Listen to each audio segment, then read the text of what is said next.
très heureux aujourd'hui de recevoir Monsieur le commissaire européen en charge du voisinage et de l'élargissement, Oliver Várhelyi. C'est un plaisir à la fois personnel de te recevoir ici, cher Oliver. Nous avons pendant toute cette période maintenu un contact régulier, fréquent et fructueux. Je pense que nous avons eu au moins 4 contacts au téléphone au cours de cette période, mais je suis heureux d'avoir cette réunion présentielle et ce contact direct. Votre visite est très importante, à plus d'un titre. D'abord parce que c'est la première visite que vous effectuez dans un pays du voisinage. Et nous sommes heureux que ce soit le Maroc à qui vous avez réservé ce premier déplacement. Ceci démontre la qualité de nos relations, ceci démontre l'ambition partagée également pour ce partenariat. Votre visite est importante aussi parce qu'il vient également dans le cadre d'une délégation importante qui comprend également la commissaire à la migration. Elle est importante aussi par son contexte, à un moment où l'Union européenne est en train d'élaborer le plan futur de la politique de voisinage, et les discussions que nous avons eues la semaine dernière à partir de Barcelone ont été très utiles dans ce cadre-là. Et c'est pour moi l'occasion de réitérer notre appréciation pour votre démarche, pour votre approche qui est une approche de consultation, d'appropriation, de partage, qui permet aux pays du voisinage d'avoir leur contribution à l'élaboration de cette politique.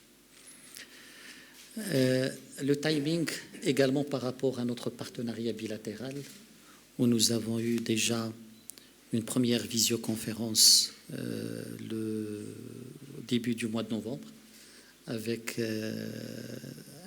4 ou 5 ministres du gouvernement marocain pour examiner les axes de notre prochain plan de coopération bilatérale.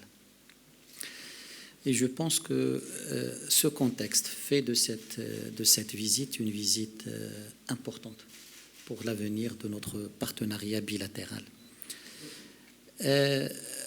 Nous avons aujourd'hui, bien sûr, discuté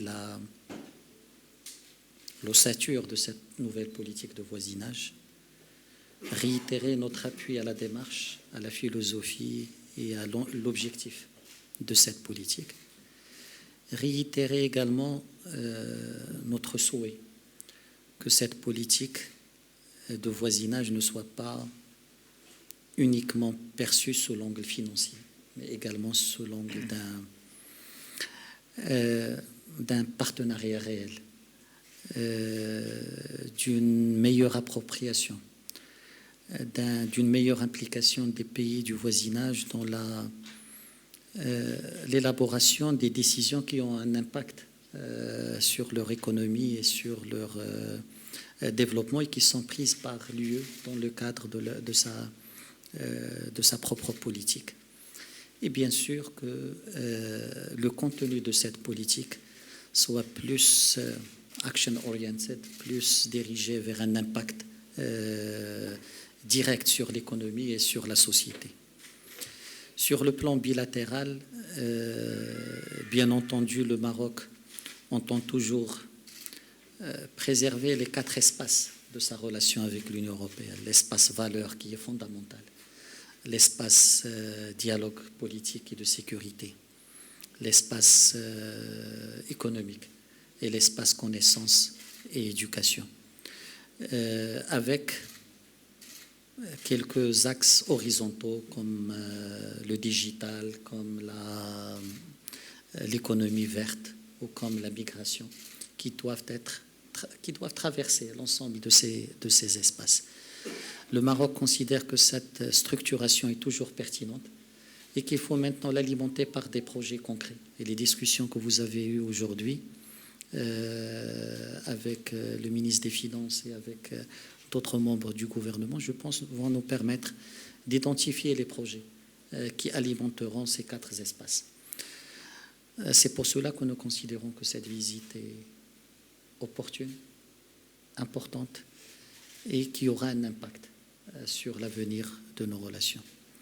Je terminerai en saluant également l'engagement de l'UE et ton engagement personnel aux côtés du Maroc dans la période difficile de la gestion de la Covid. La Commission et vous-même, vous avez été les premiers à réagir pour promettre 450 millions d'euros pour le fonds Covid. Une grande partie a été versée et le reste sera versé, je pense, incessamment. C'est cet accompagnement de l'action entreprise par Sa Majesté le Roi, aussi bien pour gérer la période de la pandémie que pour le plan de relance qui donne et qui reflète la philosophie réelle de ce partenariat, des priorités tracées par le Maroc et un accompagnement rapide, efficace de la part de l'Union européenne pour la réalisation de ces objectifs. Et je pense que c'est l'attachement à cette philosophie qui permettra au nouveau plan de coopération bilatérale de réaliser tous les objectifs que nous voulons.